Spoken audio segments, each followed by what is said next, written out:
శ్రీ గురుభ్యో నమః. శ్రీ మహాగణాధిపతయే నమః. శ్రీ సరస్వత్యై నమః. శ్రోతలకు ముందుగా క్రోధినామ సంవత్సర శుభాకాంక్షలు. రోజు ప్రభాత పూజలు కాగానే మహాభారత ఇతిహాసం చెప్పుకున్నాం సంప్రదాయం ప్రకారం. ఇందులో భాగంగా నేటి వరకు మనం 18 పర్వాల్లోని మహాభారతంలోని 18 పర్వాల్లో ఆది, సభ, అరణ్య, విరాట, ఉద్యోగ, భీష్మ, ద్రోణ, కన్న పర్వాలనే 8 పర్వాలు పూర్తి చేశాం. శల్య పర్వంలోని 64 అధ్యాయాలు పూర్తి చేశాం. ఈ రోజున 65వ అధ్యాయాన్ని ప్రారంభించేద్దాం. ప్రారంభించే ముందు వ్యాస భగవాన్ని ప్రార్థన చేసుకుందాం. వ్యాసాయ విష్ణు రూపాయ వ్యాసరూపాయ విష్ణవే నమో వై బ్రహ్మనిధయే వాసిష్ఠాయ నమో నమః. నారాయణం నమస్కృత్య నరం చైవ నరోత్తమం దేవీం సరస్వతిం వ్యాసం తతో జయముదీరయే. సంజయ ఉవాచ వార్తికాణం సకాశాత్తు శ్రుత్వా దుర్యోధనం హతం హతశిష్టాస్తతో రాజన్ కౌరవాణాం మహారథా వినిర్భిన్నా శితైర్బాణై గదా తోమర శక్తిభి అశ్వత్థామా కృపశ్చైవ కృతవర్మా చ సాత్వతః త్వరిత జవనైరశ్వ అయోధనముపాగమన్. సంజయుడు చెప్తున్నాడు ధృతరాష్ట్ర మహారాజుతో, మహారాజా, వార్తాహరుల ద్వారా దుర్యోధనుడి యొక్క పతనాన్ని విని హతశేషులైన కౌరవ మహారథులు అశ్వత్థామ, కృపుడు, అలానే కృతవర్మ వీళ్ళు వేగంగా సాగే గుర్రాలతో రణభూమికి వచ్చారు. వారు అప్పటికే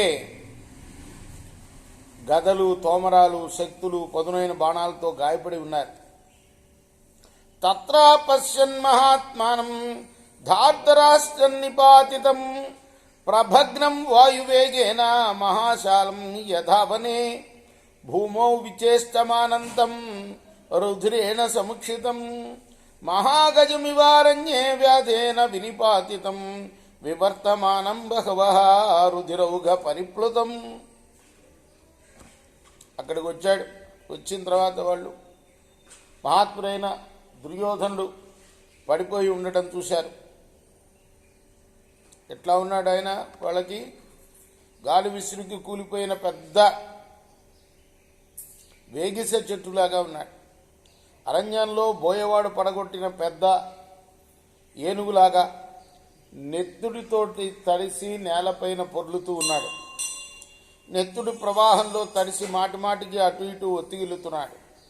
యదృచ్ఛయా నిపతితం చక్రమాదిత్య గోచరం మహావాత సముద్రేన సంశుష్కమివ సాగరం పూర్ణచంద్రమివ వ్యోమ్ని తుషారావృతమండలం రేణుధ్వంస్తం దీర్ఘభుజం మాతంగమివ విక్రమే. దైవికంగా సూర్యచక్రం నేలబడినట్లు, పెనుగాలి రేగటంతో సముద్రం ఎండిపోయినట్లు, ఆకాశంలో పూర్ణచంద్ర మండలంపై మంచు కప్పినట్లు దుర్యోధనుని దశ కనిపిస్తూ ఉన్నది. పరాక్రమించిన ఏనుగులాగా ఆ దీర్ఘభుజుడు ధూళిలో మునిగి ఉన్నాడు. వృతం భూతగణైర్ఘోరై క్రవ్యాదైశ్చై సమంతతః యథాధనం లిప్సమానః భృత్యై నృపతి సత్తమం. ధనాన్ని కోరుతున్న సేవకులు ఉత్తమ రాజును చుట్టుముట్టినట్లుగా మాంస భక్షకాలైన భయంకర జంతువులు చుట్టూ ఉన్నాయి. భృకుటీకృత వక్త్రాంతం క్రోధాదుర్వృత్త చక్షుషం సామర్ష్యంతం నరవ్యాఘ్రం వ్యాఘ్రం నిపతితం యథా. ముఖం మీద వెంట్రుకలు ముడిపడి ఉన్నాయి. క్రోధంతో కళ్ళు పైకి లేచున్నాయి. పడిపోయిన పుల్లాగా ఆ నరోత్తముడు అసహనంతో నిండి ఉన్నాడు. తేతం దృష్ట్వా మహేశ్వాసం భూతలే పతితం నృపం మోహం అభ్యాగమన్ సర్వే కృప ప్రభృతయోరథ. కృపాచార్యులు వారు మొదలైన రధికులు నేలబడి ఉన్న రాజును చూసి దుఃఖానికి లోనయ్యారు. అవతీర్య రథేభ్యశ్చ ప్రాద్రవన్ రాజసనిధో దుర్యోధనం చ సంప్రేక్ష సర్వే భూమా ఉపావిశం. రథాల నుండి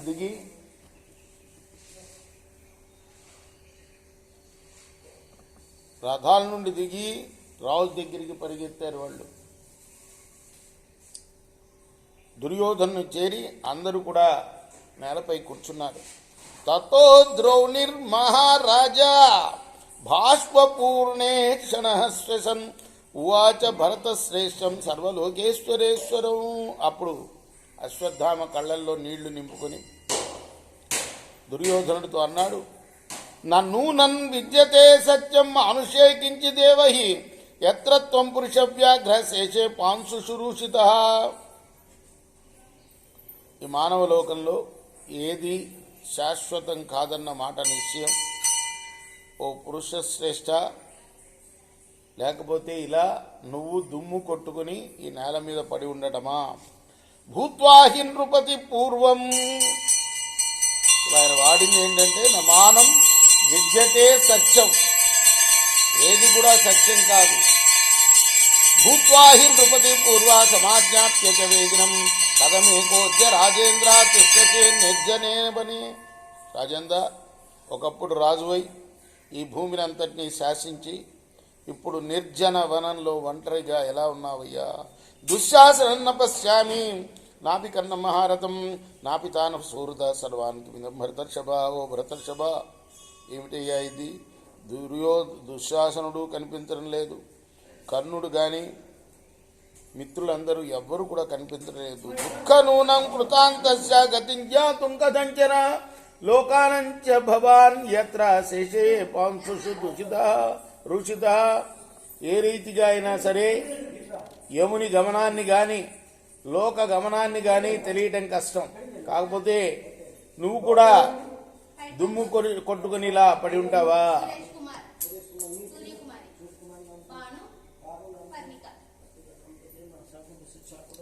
ఏష మూర్ధాభిషిక్తానామగ్రే గత్వ పరంతప శత్రుణం గ్రసదే పాంసు పశ్యకాలస్య పర్యయం.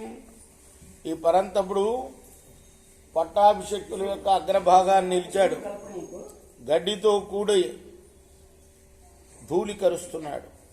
కాలం ఎలా ఉందో చూడు, కాలం యొక్క మహిమ.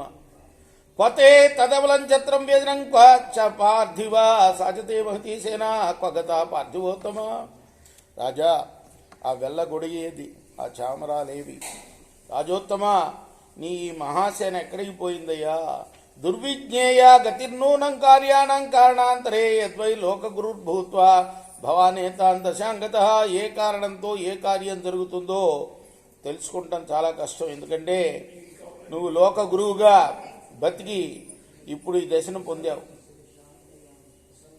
లోక గురుర్భూత్వా. గురువు అంటే ఇప్పుడు రాజు, గురువు దైవంతో సమానం అంటారు. అందుకోసం లోకానికి అంతటా పరిపాలించి లోక గురువువై ఇప్పుడు ఇలా ఈ దశను పొందావయ్యా.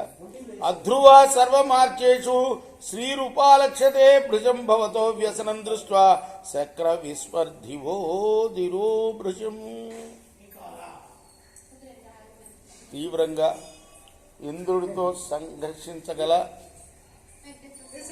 నీకు కూడా బాధ కలగడం చూస్తుంటే మానవులందరిలో కూడా సంపద బాగా అస్థిరం అని తెలుస్తున్నది.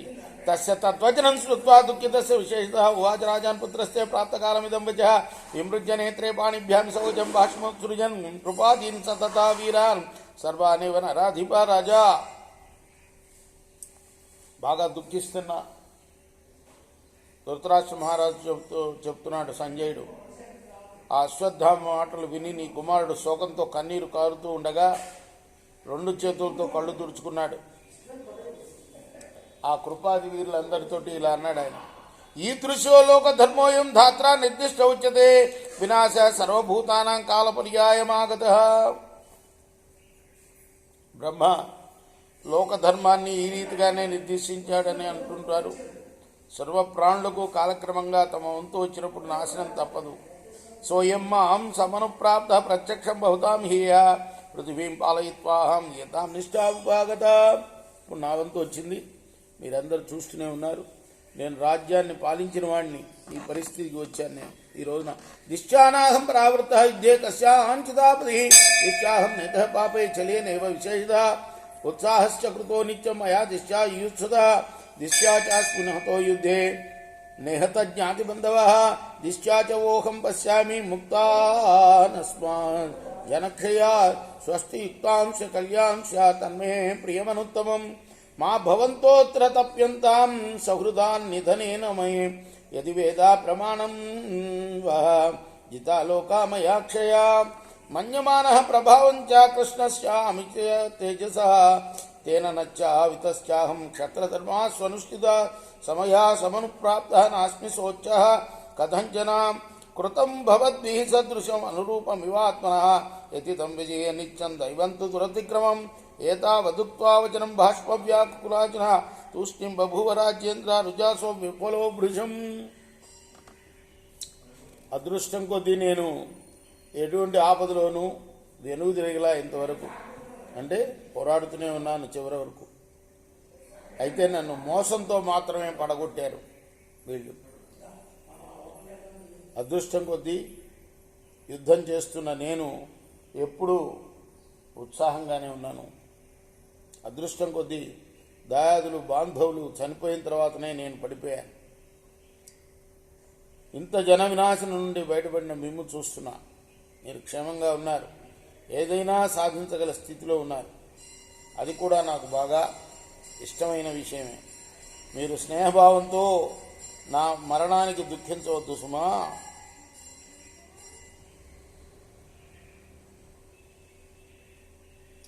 మీకు వేదాలే ప్రమాణమైతే నేను అక్షయలోకాలను గెలుచుకున్నట్లే. అమిత తేజస్వి అయిన కృష్ణ ప్రభావం తెలిసి కూడా నేను నా క్షత్రధర్మాన్ని పాటించాను. ఆ ధర్మఫలాన్ని నేను ఇప్పుడు పొందాను. ఏ రీతిగా జాలి చూపవద్దు నా పైన. మీకు తగినట్టుగా మీరు యోగ్యమైన పరాక్రమాన్ని ప్రదర్శించారు. విజయం కోసం నిరంతరంగా ప్రయత్నించారు. కానీ దైవ నిర్ణయాన్ని అతిక్రమించడం కష్టం కదా రాజేంద్ర. ఇలా పలికి కన్నీటితో కలతపడిన ఎవరు చెప్తున్నారు? సంజయుడు ధృతరాష్ట్ర మహారథుడు. ఇలా పలికిన తర్వాత నీ కొడుకు కన్నీటితో కలతపడిన కన్నులతో తీవ్ర వేదనతో విహ్వలుడై మౌనంగా ఉన్నాడయ్యా. తదా దృష్ట్వా రాజానాం భాష్మశోకసమనిమితం ద్రోణి క్రోధేన జత్వాల యథావక్తిర్జగత్సయే సచ క్రోధ సమావిష్టః పాణౌ పాణిని పీడ్య చ భాష్మ విహ్వలయా వాచ రాజానమిదమబ్రవీత్ పితామే నిహత క్షుద్రై సునృశంసేన కర్మణాం న తథా తేన తస్యామి యథా రాజం స్వయాజ్య వై శృణు చేతం వచో మహ్యం సత్యేన వదతః ప్రభో ఇష్టాపూర్తేన దానేన ధర్మేణ సుకృతేన చ అద్యాహం సర్వపంచాలాన్ వాసుదేవస్య వశతః సర్వోపాయైర్హి వేష్యామి నేష్యామి ప్రేతరాజన్ వేషనం అనుజ్ఞాంతు మహారాజా భవాన్ మే దాతుమర్హతి ఇది శ్రుత్వా తు వచనం ద్రోణపుత్రస్య కౌరవः మనసా ప్రీతిజన్నం కృపం వచనమబ్రవీత్ ఆచార్య శీఘ్రం కలశం జలపూర్ణం సమానయ సతద్ వచనమాజ్ఞాయ రాజ్ఞో బ్రాహ్మణ సత్తమః కలశం పూర్ణమాదాయ రాజ్ఞోం అతికముపాగమత్.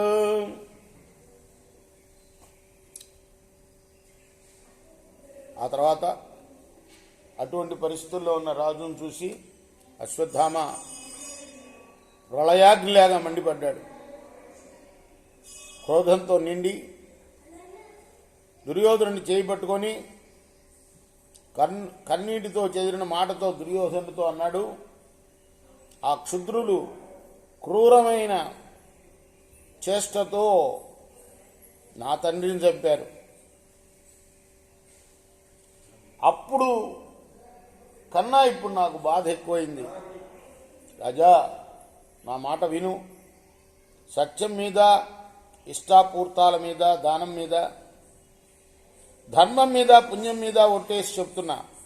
ఈరోజు సర్వ ఉపాయాలతోటి వాసుదేవుడు చూస్తుండగానే సర్వ పంచాలను యమసదనానికి పంపుతాను, దీనికి నువ్వు అనుమతించు రాజా నాడు. ఇలా అశ్వత్థామ పలికిన ఆ మాట దుర్యోధనుడి మనసుకు చాలా ప్రీతి కలిగించింది. అప్పుడు దుర్యోధనుడు, ఆచార్య వెంటనే జలపూర్ణమైన కలశాన్ని తెప్పించు అని అన్నాడు కృపాచార్యులతోటి. బ్రాహ్మణోత్తమైన ఆ కృపుడు రాజు మాట విని పూర్ణ కలశాన్ని తీసుకుని రాజు దగ్గరికి వచ్చాడు. తామబ్రవీన్ మహారాజా పుత్రస్థ విశాంపదే మమాజ్ఞాయ ద్విజశ్రేష్ఠ ద్రోణపుత్రోభిషిచితాం సేనాపత్యేన భద్రంతే మమ చేదిచ్చసి ప్రియం. మహారాజా నీ కుమారుడు కృపాచార్యులతో ఇంకా అన్నాడు, నా ప్రియాన్ని కోరేటట్లయితే నా ఆదేశంగా అశ్వత్థామను సేనాపతిగా అభిషేకించు, నీకు మేలు కలుగాక. రాజ్ఞో నియోగత్యోద్ధవ్యం బ్రాహ్మణేన విశేష వర్తదా క్షత్రధర్మేణ ఏవం ధర్మ విదో విదు. బ్రాహ్మణుడు, అందులో విశేషించి క్షత్రధర్మంలో ఉండే బ్రాహ్మణుడు రాజు ఆదేశిస్తే యుద్ధం చేయాలి అని ధర్మవేత్తలు అంటారు కదా. మరి రాజ్యస్తోచనం శ్రుత్వా కృప శారత్వత తదా ద్రౌణిన్ రాజ్ఞో నియోగేన సైనాపత్య అభ్యషేయత్. శరద్వత్సుతుడైన కృపాచార్యులు వారు రాజు మాట విని రాజు యొక్క ఆదేశాన్ని బట్టి అశ్వత్థామను సేనాపతిగా అభిషేకించాడు. స్వభిషక్తో మహారాజా పరిష్వజ్య నృపోత్తమం ప్రయో సింహనాదేన దిశ సర్వాన్ వినాదయన్. అభిషక్తులైన అశ్వత్థామ దుర్యోధనుని కౌగిలించుకొని సింహనాదంతో సర్వదిక్కులను ప్రతిధ్వంపజేస్తూ వెళ్ళాడు. దుర్యోధనోపి రాజేంద్రాసముడితేన పరపుధాతాంశాం ప్రతిభేతే సర్వభూత భయావహం. రాజేంద్ర, రక్తంతో తరిసి ఉన్న దుర్యోధనుడు కూడా సర్వప్రాణులకు భయాన్ని కలిగించే రాత్రికి దగ్గరయ్యాడు. అపక్రమ్యతు తే తూర్ణం తస్మాదాయోధనా నృప శోక సంవిఘ్న మనసా చింతాధ్యాన పరాభవన్. ఆ కృపాదులు రణభూమి నుండి వేగంగా తొలగిపోయి శోక వ్యాకుల చిత్తులై చింతామగ్నులయ్యారు.